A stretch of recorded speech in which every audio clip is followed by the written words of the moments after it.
Panelists, please, if you are here and you hear your name, you will have to come and sit with the chair and the leadership representative. Mr. Kola Okunola, Director, Federal Inland Revenue Service.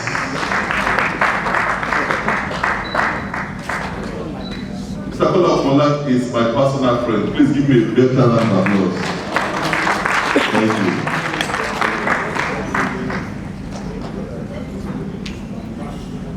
Shadamoni. All right. Ayodele Suba, or his representative. Ayodele Suba is Executive Chairman, Lagos Internal. Okay, my friend is representing. My friend is representing. Help me welcome Rasheed, Olu-Ajayi, who is Assistant Director and the Data Protection Officer, ICT, Lagos State Internal Revenue Service. Alhaji Yakubu Muhammad,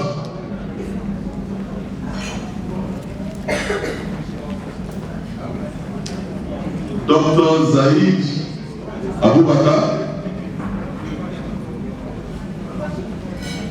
Alhaji Mustafa Muhammad Sirajo,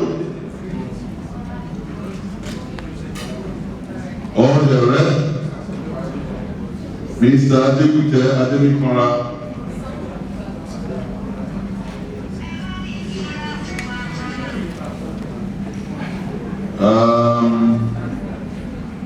Mr. Olu-Ajayi Eliaza Umilade from my state, Ekiti. All right, good. Makes it very, very compact. Okay, ladies and gentlemen, at this point, I'm stepping aside. I'm handing over to the panel chair. This is Chiaka with Ben-Obi, who will take over and take on the lead paper presenter. Let's give her a round of applause, please. Because the executive chairman of Joint Task Board is here in the panel, ably represented by Kola Okunola. There is also the executive chairman of State's Inland Revenue Service. For now, we only have representation from Southwest, in specific Lagos State Internal Revenue Service. Yes, represented by line.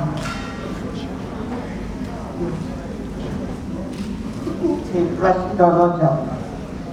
The discussion will be sharing experiences of the respective agencies here represented on the technologies they have deployed to effectively and efficiently deliver service to the citizens, as well as improve their internal processes so as to achieve their mandate, their respective mandates.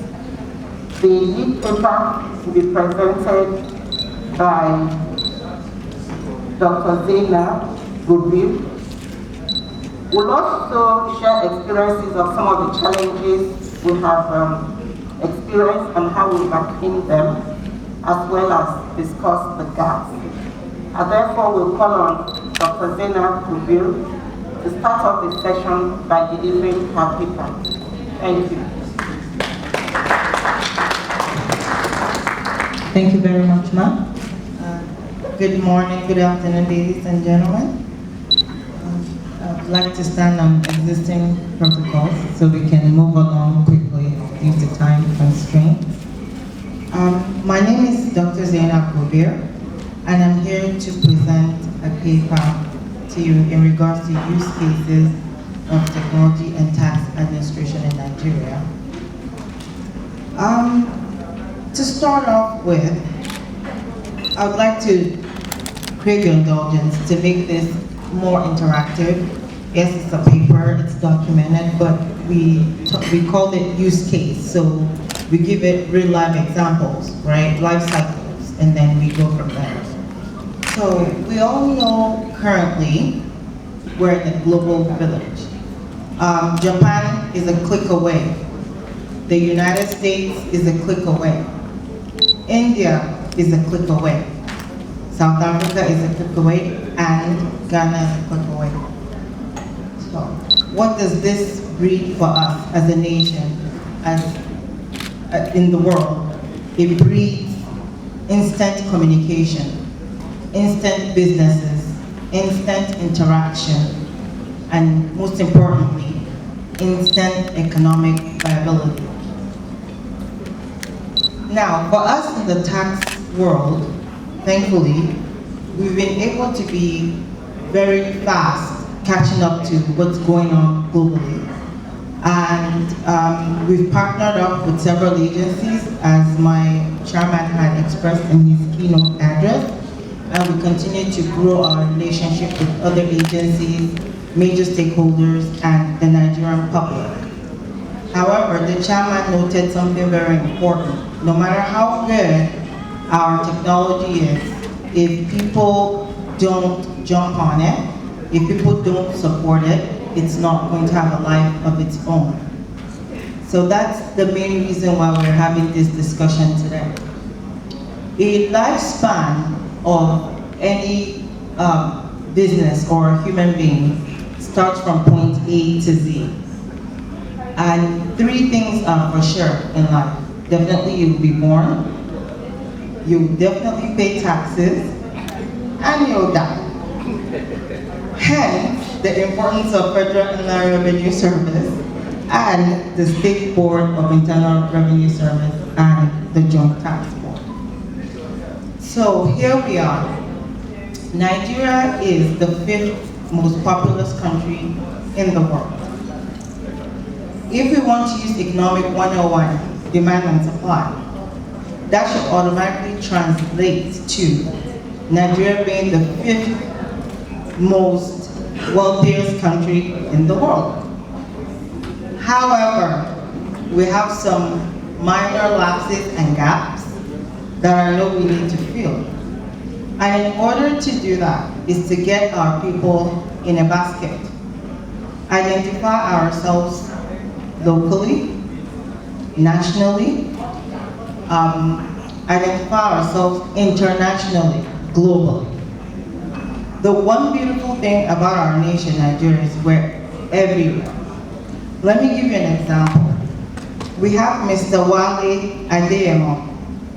He is the Deputy Secretary, Treasurer of Finance in the United States of America. We have a role model of mine that I respect highly, Dr. Ngozi Okonjo-Iweala. She's in charge of the World Wide Trade Organization.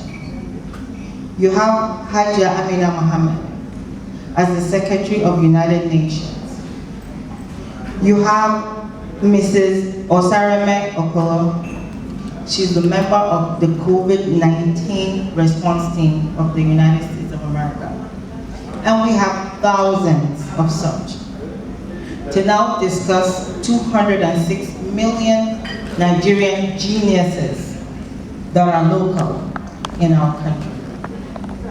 It doesn't make any economic sense of why we're not the ones leading in the globe. However, I would like to state here categorically that I'm very certain with our unity intact, we will be in the top 5 most viable economy before the year 2025. Why would I say so? Currently, Nigeria sits on resources, unbelievable amount of resources. So let me give you an example. What's trending right now is Ford Motors switching to electric vehicles. There are components of batteries in Ford alone, okay? Let me enlighten you a bit. I'm sure most of you know this book. Let me just put it out there. Ford expects to ship out nothing less than 5 million Ford trucks by next year.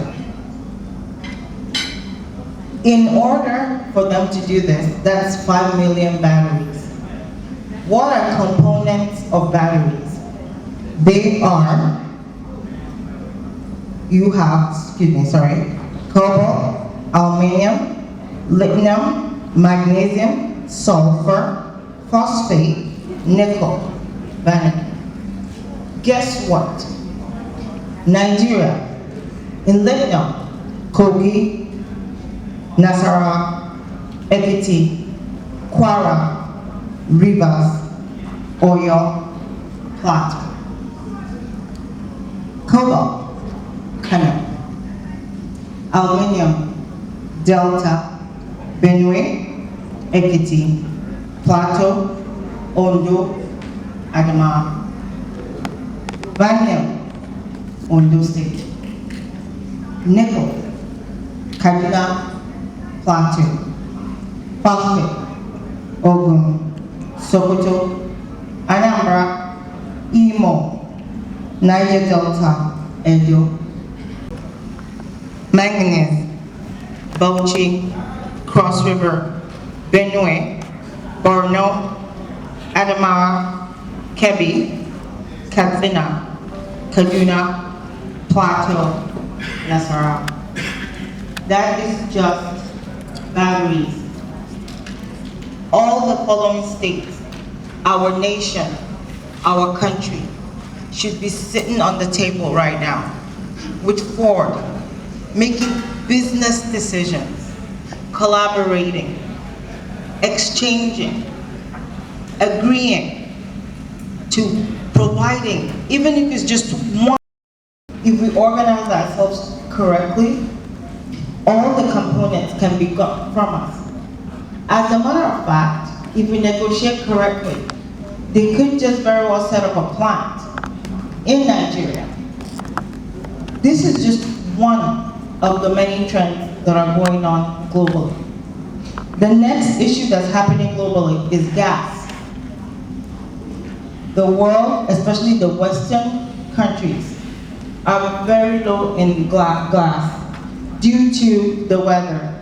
The prediction before December is there's not going to be enough gas resources available to sustain them for just the winter. Winter is equivalent to Harmattan in Nigeria.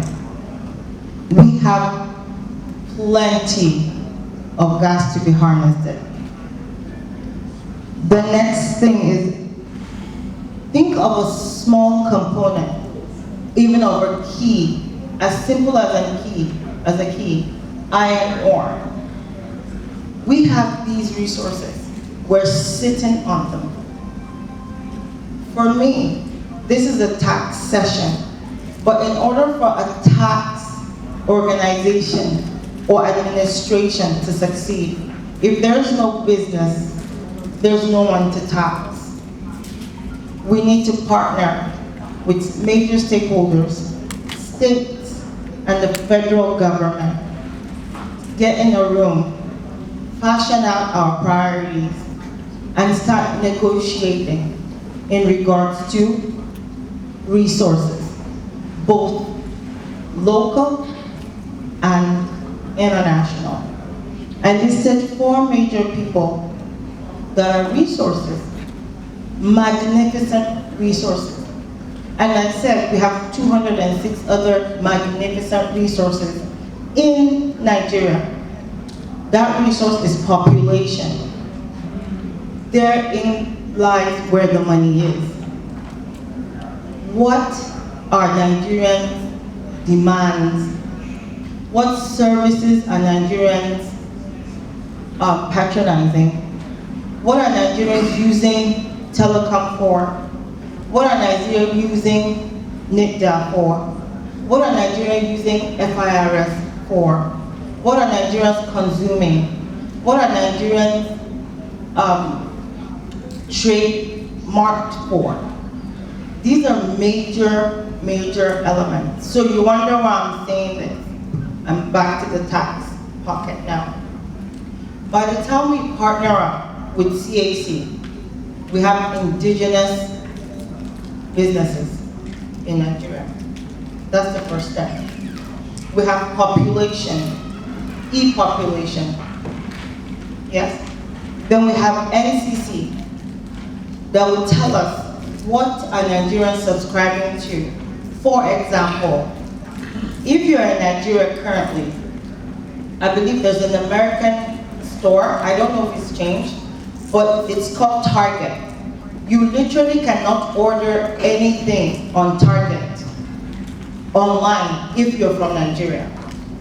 The way they're able to block that is IP addresses. They assign what you call IP addresses to countries. So immediately the Nigerian IP address comes up, Target is not going to sell to us. Unfortunately, maybe because they've had bad tax experience, I don't want to dabble into that. That's not for me to do. With that being said, I would like to ask the NCC chairman, here ably present and represented, why are we not appointing IP address to states, local governments, if possible? So we can track people that are doing legitimate businesses. We can track those that are sitting behind a keyboard and causing mayhem. We can track those that are innovative, inventive. And we can track our citizens in order to be able to tax them. By the way, FIRS is not just in the business of taxing you. We're also in the business of helping you grow. We have tax palliatives that the system, rolled out in 2020. No one talks about that when they're talking about how good of an organization we are. We allow you access to, we've literally given you control of your tax affairs by optimizing our technology and deploying an indigenous product called Tax Pro Max. Your entire tax affairs is in your hands. We've been very, very gracious to do that. We had a wonderful person speak earlier, I believe he's the president of Huawei, representing the president of Huawei, saying that was the first thing they did, was to gain public trust. The way to gain public trust, 101, is to let the public take control of their affairs. FIRS and the states have done so. So I would like to say we should please reciprocate by being honest in regards to what business are you doing? How can we come in to help you grow? Because when you grow, our tax figures grow. So it's a direct investment, literally, and it's a two-way street. One of the things he discussed that I would like my State Board of Internal Revenue Chairman here present and my Chairman of FIRS, ably represented, and the Chairman of the panel to talk about is agriculture. He discussed how they were able to gain trust of farmers to come into the tax net to pay tax. And I know that has been a big issue or a big problem, good problem to have, that we've been trying to solve. I think we should look into that a lot more. He gave some analysis and some wonderful ideas. I think they said he's coming back later to discuss. I look forward to hearing it because I think that can help us move forward. The other thing the service FIRS has done is we've launched a magnificent contact center, high tech. It is facial recognition, thumbprint recognition. We have over 34 lines. You dial in, you don't have to wait. Immediately you call, it routes to the next person to assist you on all your tax matters. For now, it's between 8 to 5 p.m. We hope to extend it to be a 24-hour service because we know we have Nigerians globally, all over. So, sometimes daytime here is nighttime somewhere else. So we're working on that. That will be our phase 2, hopefully soon. So if you have any tax issues, and you don't know what to do, you don't know how to rectify it, you can call that number. You can also go to our website. We have live chat, we have step-by-step guides, videos, stepping you through how to take control of your tax affairs. We have what we call tax tidbits, where we make announcements of special tax concessions so that you can be able to take full advantage of whatever will grow your business and move you forward. The last but not the least that I know we're working on is we're also working on a lot of data mining. Gathering data, following trends to guide Nigerians. So, you graduate from school currently, if an agency advertises for a job, you have 30 million people advertising for a position for 70 people. That is actually not the way to go, in my opinion. Easy for me to say, I'm a public servant, I'm employed, I know. However, if you notice the trend, not just in the Western world, even in Asia, they don't graduate to work for government. They graduate to be business leaders, decision makers. We need to work together to strengthen ourselves, to not all line up 20 million of us fighting over 70 positions in a public sector, in a government organization. When there's no one investing and creating employment, there's no government that will function. We will have no one to tax. We will have no one to track, because then we'll all be working for the government. And then who will we be governing? Ourselves? It doesn't make sense. So for me, I think where we need to go is come up with these systems, these ideas. I was very glad to hear that we have several hubs that NICTA has implemented, NCC also, the robotic hub. You will be amazed what Nigerians can do. I'll give you a typical use case that I witnessed last week. I went to a school to speak to someone, and I was just passing by. And upon passing by, I saw these kids. This young lady was an 8-year-old lady. She took ice cream popsicles and she made a pen holder out of it as her science project. Now, if someone takes that young lady's idea, trademarks it, registers it with CAC, automatically the State Board of Internal Revenue will capture this young woman and her sponsor. You go from there. Someone may invest, or even her parents, or even whoever it is that will invest. CAC captures her as a business. She starts to manufacture in-house, and she grows.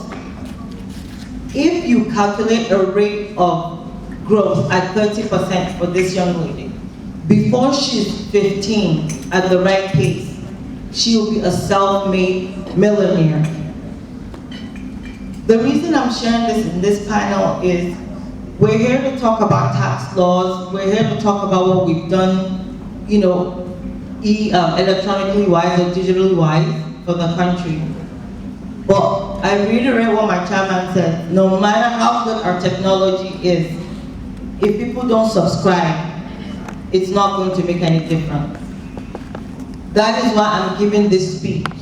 So we need to help and give people reasons to want to use our system, but also giving back by advising you on the trends and analysis and where the viable industry are, where you should put your money, where you get your money back.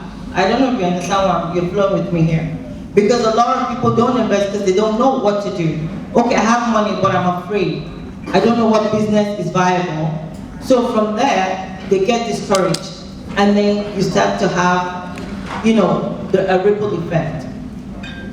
So to end it up, I've been given a note to wrap up, time is going. To wrap it up real quickly is, just take the lifespan of a battery, like I've said. That's just one. You're not talking gold, diamond, iron ore, platinum, and the list goes on that we're not tapping. So we need to devise a means on how we'll get investors in, discuss, and then, tinkle our economy. Let's make it a bit uncomfortable and stir it up and see what people do. Naturally, we like to solve problems in Nigeria. You'll be amazed what we'll get out of it. Please kindly pay your tax on time, and thank you for listening.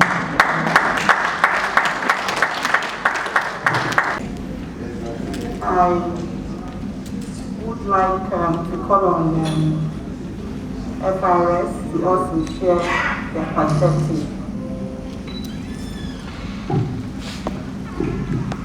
Thank you very much, madam. I'm sure a lot of us here will be wondering, what does tax administration have to do with electric cars or batteries? But this is one of the ways we need to encourage thinking out of the box in Nigeria. We need to change our educational system. We have a linear educational system where people just follow the route, we memorize. So one of the examples that my colleague Dr. Gobir has given us is that going forward, in order to make progress, we need to think out of the box by not only collecting money, revenue, or taxes, but also giving ideas on how productivity and production could be encouraged. Now I'll go back to our experience in terms of tax administration. The use of technology in tax administration in the Federal Inland Revenue Service started in the year 2004 when the idea was conceptualized during the time of Madam Ifueko.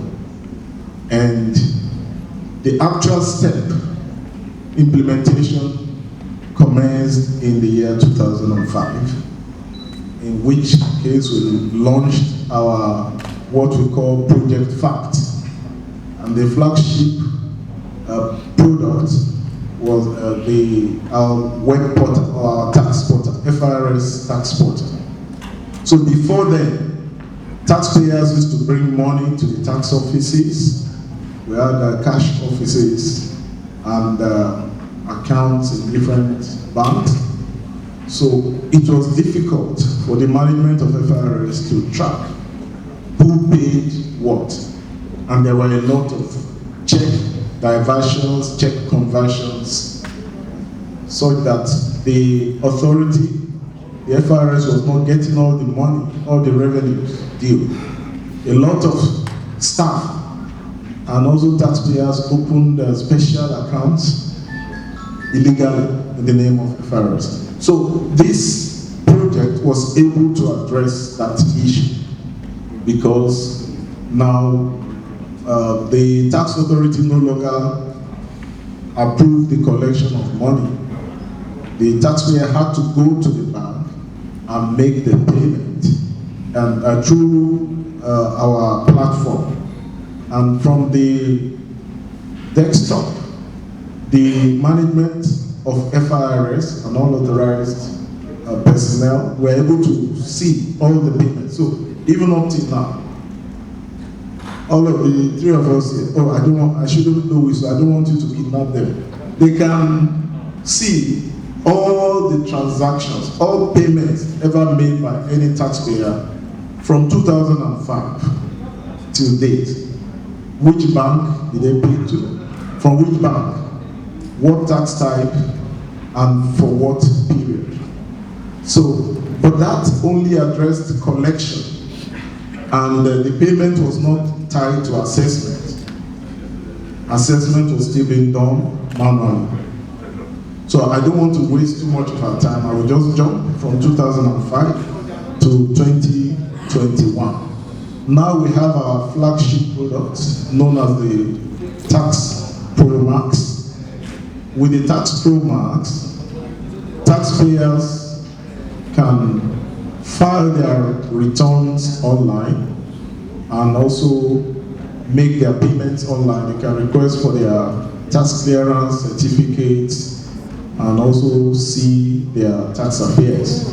And also, right now, the credits are going automatically to the taxpayer's ledger. So we've made tremendous progress. Also to let you know that this product was developed locally, not only locally but internally by the FIRS under the able supervision of my colleague, Madam Chiaka, Ben-Obi. Now I'm still trying to reprogram myself to be able to call her combination correctly, her name combination correctly. It will take some time. So under her able leadership. So please let's give her a round of applause. Okay, so if you want something to be done well, you put a lady. And if you also see that the transformation in FRS happened when Madam Ifueko came on board, we made tremendous progress. But also, leadership. We could have done what we are doing now many years ago. But why didn't we do it? I was very happy when I saw the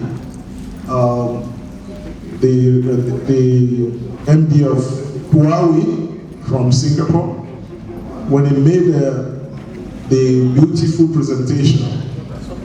I actually went to Singapore in 2011 with some colleagues for a study tour of Singapore. And we saw that all the things they had done back then in 2011, it's not as if we couldn't have done them too, but it takes determination, perseverance, and willingness and leadership. We need leadership. And that's why it's very important for any leader that comes to power in Nigeria. We need to do things differently. All leaders, whether from state government, local government, federal government, should be sent for some courses. There's a book written by the first president of Singapore, Lee Kuan Yew, From Third World to First World. I have read and digested that book. I believe that if our leaders at all levels can read that book and imbibe, we will see that we have everything we need. So let me go back to tax administration again. So one of the major challenges that we have is adoption, both internally and externally. That is the major problem. Because when you introduce technology, there will be some people that will be affected. Some are affected based on knowledge gap. They are afraid. Some have technophobia. Others, we are making some gains which will stop. Then some taxpayers were evading taxes. Now the technology brings transparency. So these are some of the reasons why change management is the most important. We can deploy technology of any amount, but if we don't lead change management sufficiently, then there will be no progress. So having said that, I think it is very important for us to put emphasis on capacity building. All tax administration, all tax authorities need to develop their human capital. This is the most important resource that we have. The human resources are the most important resources of any organization. So, in summary, I would say that if all tax authorities can develop and encourage not only developing, but also encourage some of the people that are the foot soldiers of this revolution in FRS. We have been developing their capacities for the past 10 years. They've been undergoing all different trainings, locally, internationally, and but they were not given the encouragement until last year with the advent of Mr. Muhammad M. Nami. Sorry, don't say I wrong. Don't tell my chairman that I mispronounced his name. Mr. Muhammad M. Nami. So with the leadership and ownership, we were able to get to the point where we are now. So, having said that, I would also want all of us to think about what Dr. Gobir said, that we have resources in Nigeria. From that practical example she gave of the electric car, that we have the raw materials in different parts of the, so we need to think out of the box, encourage local production. Thank you very much. He was director of ICT for a long time in FRS, so most of the automation projects that we did were actually started by his team. So thank you, Chiaka. I will now give the microphone to Lagos, the big city. It might interest you to know that about 70% of the taxes that we collect come from Lagos, even at the federal level. So Lagos is a big brother, and we'll have them share their experiences with us. Thank you.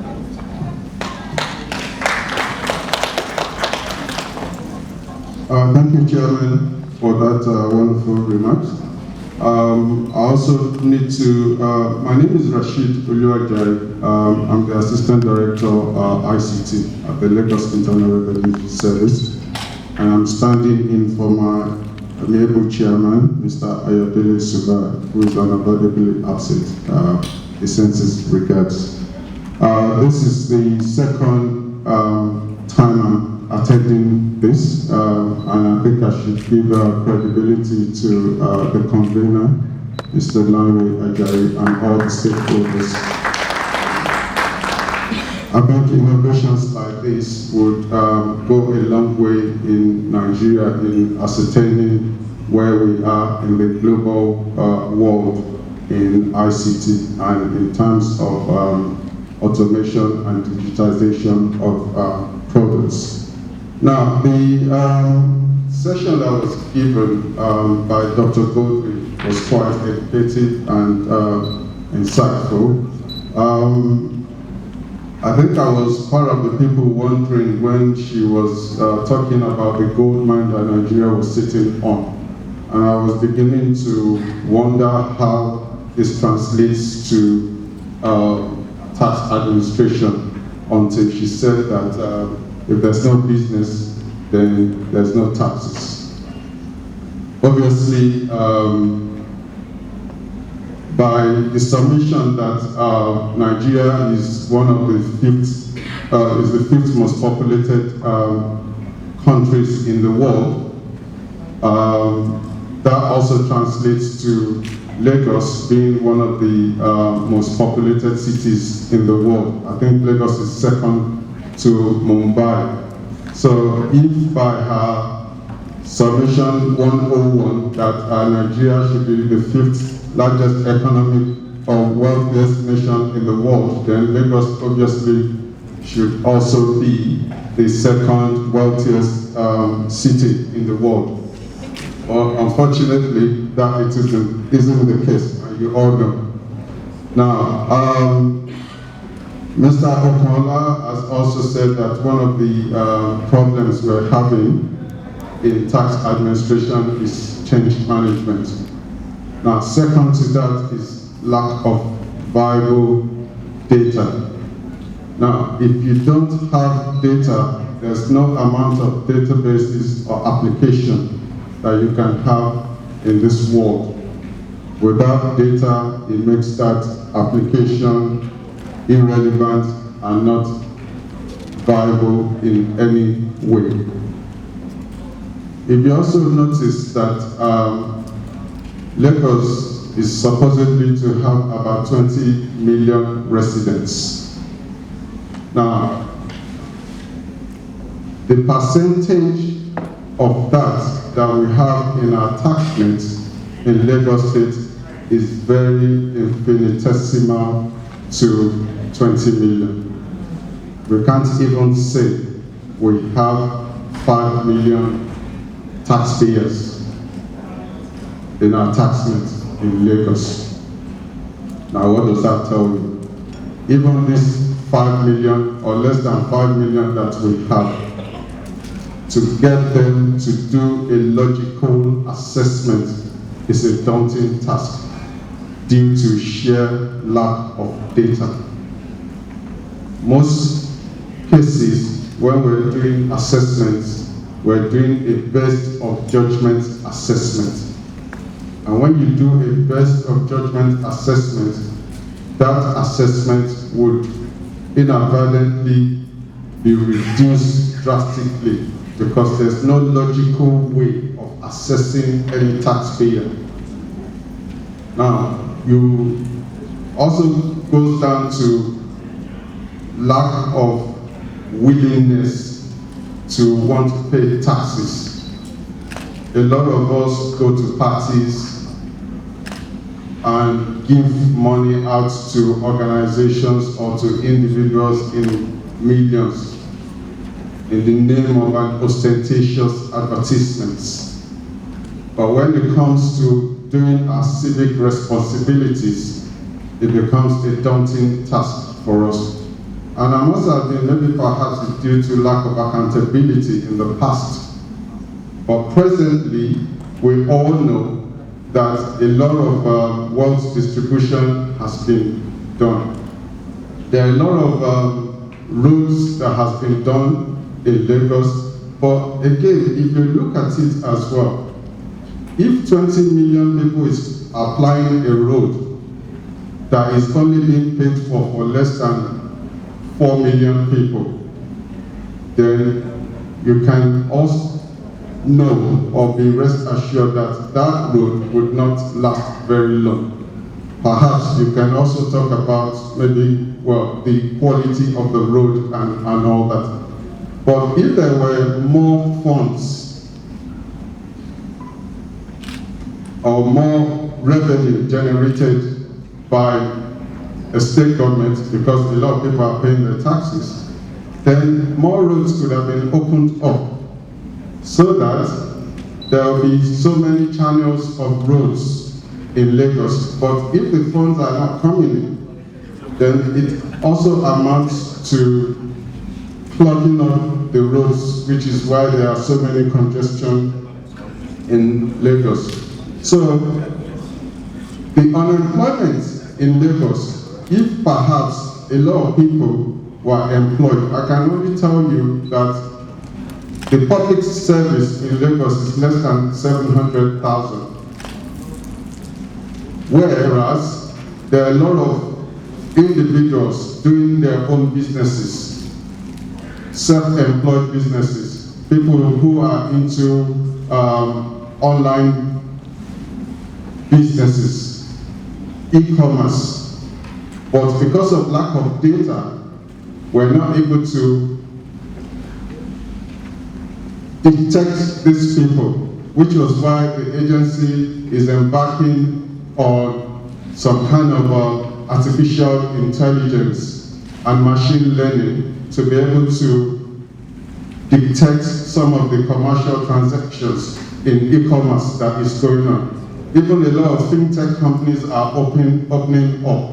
Now, all these guys that some of us are seeing on the roads, driving Porsche cars and all that, a lot of these guys are, they're actually working, and they're working in ICT, doing online jobs from different parts of the world. Just like Dr. Gobir had said, that a lot of us are so intelligent. But all these jobs that they're doing online are not being taxed because of lack of data. Now, if you go to some other clients. The moment you were born, you get a social security number or a national identity number. This was only just put to place in Nigeria recently. And the agencies are even struggling to have an integration with NIMC to be able to profile every taxpayer. There's also a BVN, which is by the Central Bank of Nigeria. The agency is having to pay through fintech companies to be able to integrate our tax administration system to be able to logically profile a taxpayer.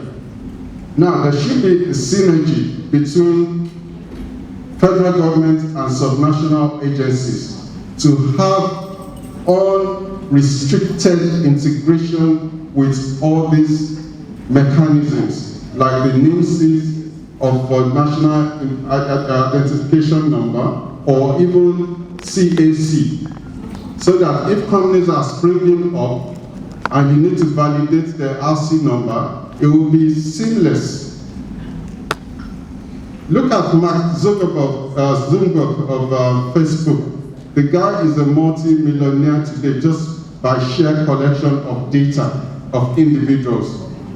But can ensure that all state IRS have integrations with all these federal government agencies to be able to seamlessly do a profile of every individual in Nigeria, then I'm sure that most internal revenue services would have this data to be able to profile individuals.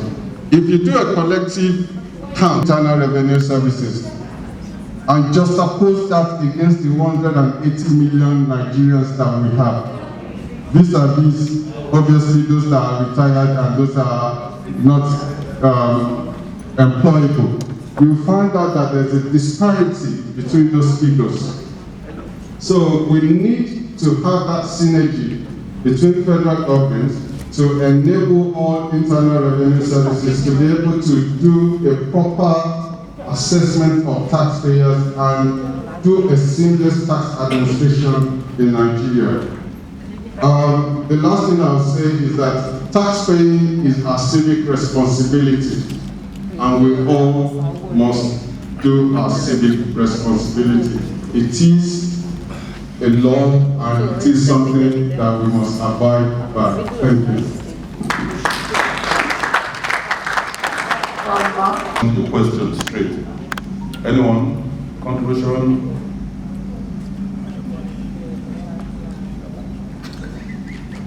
Well, good. Okay. Head of news desk at news desk at State. I want to ask concerning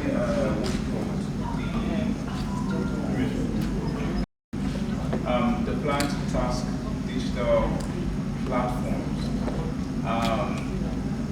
Whether there's been an engagement with some of the digital platforms, because I'm also aware that there are some countries that are still planning to get it together, but they haven't been able to do it. But I'm just interested to see what your plans are, because I know, I think it was 2 weeks ago, was Mustafa, the Secretary General of the Federation, was saying that digital transactions were going to be passed. So I wanted to know what the definition of digital transactions are. Vis-a-vis was in the Finance Act of 2020, where you have just telecom servicing, so you have mobile money services. So what is digital transactions definition to FIRS? Thank you. Now, the digital economy are all the activities, services, commercial transactions, exchange of goods enabled by digital platforms. So some could be tangible or intangible. The tangible ones are when you order goods online through one of the digital platforms, which is physically delivered to you. Others are intangible, such as when you download streaming media, video, audio, and you pay for such services, or you perform some functions. You could be in Nigeria and you are providing services for some companies in Japan or the US, and you are being paid for such services. These are all digital transactions. We also have a lot of the young people using Instagram to sell their products and services. Also, we have non-resident companies that are providing services and goods to Nigerians. Nigerians buy goods and services online from some foreign companies. Google, you have Amazon, you have Microsoft, through their Azure cloud, you subscribe to Azure and so many other such services. Now, the Finance Act has made life easier for all of us through the concept of significant economic presence.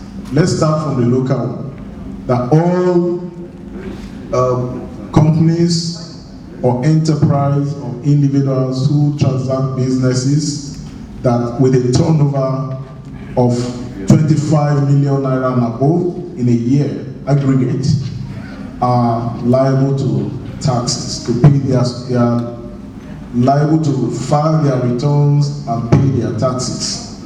Those that have transactions less than 25 million naira or the equivalent in relevant foreign currencies are not, the burden has been reduced for them, so they are not liable to file returns and pay. So that's is a significant economic presence. We are already engaging with the big players. We are using the Pareto's principles, the few that deliver the most. So we have a non-resident tax office that identifies all the taxpayers. They've registered quite a lot of non-resident taxpayers, either individual or corporate, who are engaging in transactions that meet that threshold of significant economic presence. Then also, we are already putting in place a platform through which such transactions, where such companies can also, although we have registers for them, they are registered, they are expected to register on the local ones and the foreign ones. They are expected to register on the tax bill marks and file their returns and make the relevant payments. So that's one way. So then my colleague talked about data. Now, most of those transactions were paid for through cards, either local card or foreign card. So it's not mysterious. Through the data of the card transactions, by connecting to the source of the data of card transactions, we could actually get most of the transactions. So this is the summary of, I hope I was able to answer your question to a large extent. Thank you very much. About IP addresses. Okay, now as you know, IP addresses are allocated to Nigeria by the African Network Information Center. And when they are allocated to Nigeria, they are distributed across various organizations for the network operators. Yep. So that it's the subscribers, the individual subscribers. Each time they use the device to access the internet, it logs the IP address. Okay? And the NCC has like a database of all IP addresses. All IP addresses in the country. So we know which IP addresses are allocated to who. Of course, you know there are data protection and national security issues around the usage of that information. So it's there, but it's something that has to be very, very carefully handled in the budget space. Hope that answers the question. That we can begin to have visibility to these transactions so that we can at least collect what is collectible with regards to taxes. Thank you, Chairman. Well, I've always thought, I've always been an advocate of, you know, if there's a will, then there's definitely a way. I think we have the executive chairman of the Nigerian commission here, ably represented. It's simple. Earlier in Dr. Godwin's session, she made mention about how Nigerian IP was blocked at an organization outside the shores of this country. So we have all these commercial websites where digital economy takes place, and it's simple if the NCC wants to track all these, you know, commercial websites. They have a unique IP address to them. So anyone that visits those IP or anyone that does any commercial transactions on that IP, they can easily be detected. And once it gets detected through artificial intelligence, we can know the tune of, you know, how much was transpired, and then the relative internal revenue or FRS, as it may be, can latch on to that individual and then collect the taxes necessary. Thank you. I'd like to add to that, and then I have a question, please, for NCC. One more question, if you don't mind. You're the man of the day.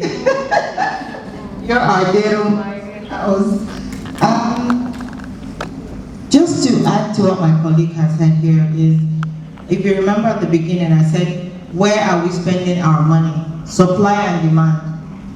What services are Nigerians seeking for, and how are they getting it? There is no service that's free. So where is our money going? How are we spending our money? What are we consuming? What are we interested in? What are we investing in?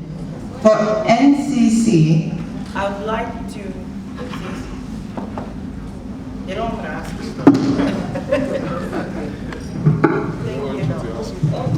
Thank you. Down here? Hello? Oh, okay. For NCCs, I would like to ask, please, is there a way we can also assign IP addresses to State Board of Internal Revenues and their residents? So if I'm doing business I'm in Abuja, but I'm doing business in Plateau State, we'll be able to know, Abuja and Plateau will be able to know that Dr. Gobir in Abuja is doing business in Plateau State and vice versa. One, I would also like to know if there's a way Dr. Gobir in Abuja is transacting business with Mr. Bola in Russia or Germany. These are ways to harness the data.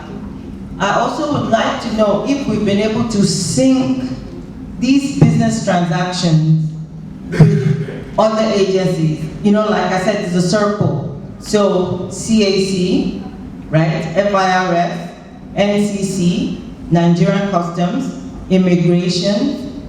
Yeah, I think I'm missing someone. I'm missing someone. Who am I missing? Yeah, you know, a collaboration, a circle of information. We'll now sit there and be able to make smart decisions. Also with Ministry of Mines and Steel, of course, since we're driving towards our resources. So I don't know if that's something you already have that's existing that you could share with us.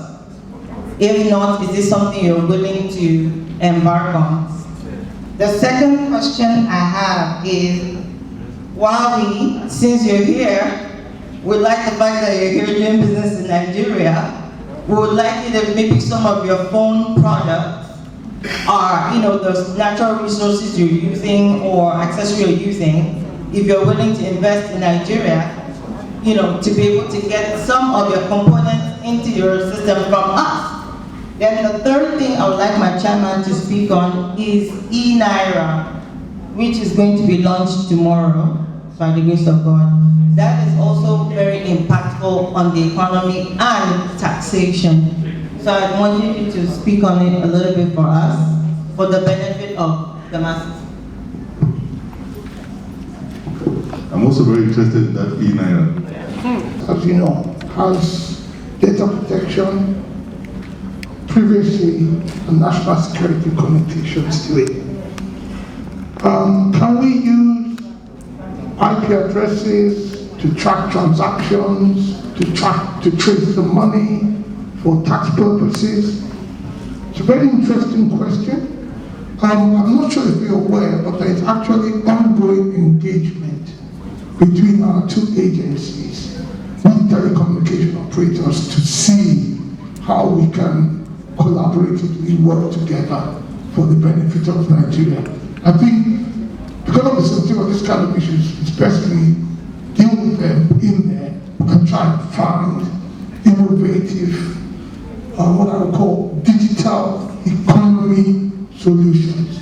Because as you know, these issues are not just germane to Nigeria, they are global issues about tracking data service providers, place of doing business, online transactions. But I think what we can say is that there is ongoing deliberation, which I'm personally involved in, between the NCC, FIRS. I think you also need to involve NICTA as well when it comes to IP addresses. You also need to involve NICTA. They have, they are more information technology, whereas we are specifically telecoms. But within the two organizations, I think we can find some solutions to that. Hope that answers the question. That we have in e-Naira the guidelines that we have today is that e-Naira will only be in use as the first phase in the commercial bank. It's cheaper to use e-Naira for your transfers. For those that normally send recharge card as a way of sending money to someone, they don't need to do it for now. And there will be no charges. So the charges that you pay, the 50 Naira that you pay today, stamp duty when you transfer money, you will no longer be subject to paying if you are using e-Naira. That's some of it. So in other words, for transacting business today, it is cheaper to use the e-Naira than it is to use and it's also a legal tender. So there's not much information around it now that I have. How would that impact tax administration? The same way, if you use e-Naira to buy something in a place where, or in a good or services that requires payment of your VAT and other charges, you will still be subjected to making those payments. That's how it affects tax administration. Thank you. Okay. I thank you all for listening and cooperating with us. So far, what we can get out of the panel today is that Nigeria is the 5th most populous country, does not translate to it being the 5th largest economy or even the 5th wealthiest economy. Our government needs to create an enabling environment for businesses to thrive and pay tax. We also begin to harness untapped economic activity areas. Dr. Gobir gave examples of the raw materials required for batteries and where they abound in Nigeria, almost all states of Nigeria. And with the number of cars being manufactured in the world annually, there is no reason Nigeria should not be a hub for raw materials for making cars. And we can just begin to imagine how much economic activities it will bring to the country. And the more economic activity we have in the country, the more taxes that we can collect. There's lack of data. We've been told that. And there's no database application you put in place that would support you in achieving your mandate without data. So this lack of data hinders taxation, and that's why we're having a lot of revenue leakages, especially in digital taxation. So from birth to death, Nigeria have to find ways of capturing data. There is urgent need for collaboration between the federal government, FIRS, and state inland revenue service for us to actually begin to thrive in tax collection.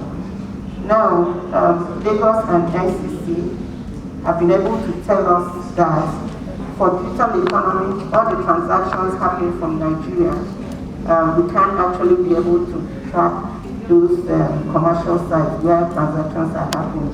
And if this is done, I mean, we shouldn't also be talking about difficulty in taxing the digital transactions. I think that's a big takeaway for some of us, and it's probably something we must engage, so that we can actually, and I thank you very much, Rasheed, for giving us that insight. I thank you all, and that is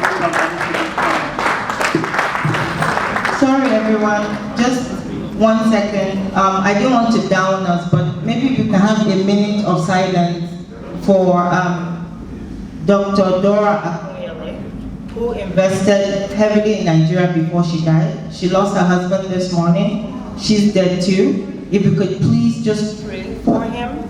He was a husband and a supportive person to a legend. So I just want us to pray for him for a minute, and then we can continue with our day.